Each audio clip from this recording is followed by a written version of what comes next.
मिळाला. 2014ला मी गिरनारला पहिल्यांदा जाऊन आले, कारण गिरनार हे नाव स्वामींच्या नित्यपठण सेवेमध्ये आहे पोथीत त्या.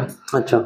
तर गिरनारला मी जाऊन आले आणि तेव्हा पण मला ब्रह्ममुहूर्ताला जे त्यांचे चरण कमल दिसले दत्तगुरूंचे, बाहेर येऊन मी ढसाढसा रडले आनंदाने.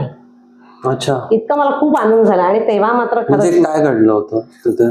कसं आहे, तुम्ही जेव्हा 10,000 पायऱ्या चढता तेव्हा तुम्ही एक एक उत्सुकता असते आपल्याला की मला होईल का दर्शन, मी चढू शकेन का, मी चढू शकणार की नाही चढू शकणार, मला होईल का तिथपर्यंत जाण.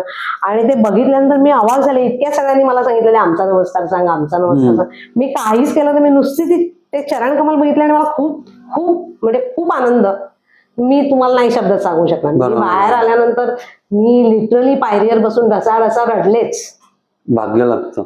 कोविड झाला आणि 2021ला कोविडची परिस्थिती सुधारली नव्हती आणि माझ्या मुलाला परदेशात शिकायला जायचं. अच्छा. त्याचं सप्टेंबरमध्ये कॉलेज सुरू होणार, तर ऑगस्टमध्ये तो म्हणाला आता मला जावंच लागेल. कारण ते आधी होतच नव्हतं ना, जाणंच बंद होतं, सगळं फ्लाईट्सच बंद होते. पण ऑगस्टमध्ये सुरू झाले, तर मला म्हणाला आता मला जावंच लागेल मामा, इथून होणार नाही, ते ऑनलाईन नाही होत आता तिथे अटेंड करायचे. तर त्याची जी तारीख आली ना, त्याच दिवशी माझं तुळजापूरला जाणं होतं राखी पौर्णिमेसाठी.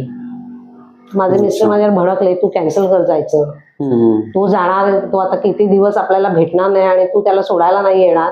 मी म्हटलं बघू पुढे. मी त्यांच्याशी भांडले आतमध्ये.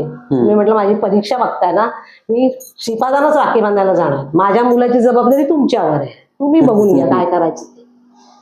आणि मोठी मजा म्हणजे त्याचं ते फ्लाईट कॅन्सल झालं आणि त्याला मी जाण्याच्या आधी 2 दिवसाचं फ्लाईट मिळालं. त्याच्यात पण फक्त 2च सीट, त्याची आणि त्याच्या मित्राची.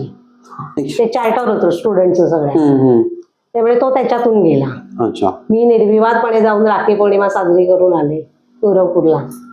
ही अशी ते थोडी परीक्षा पण घेतात, नाही अशातला भाग नाही.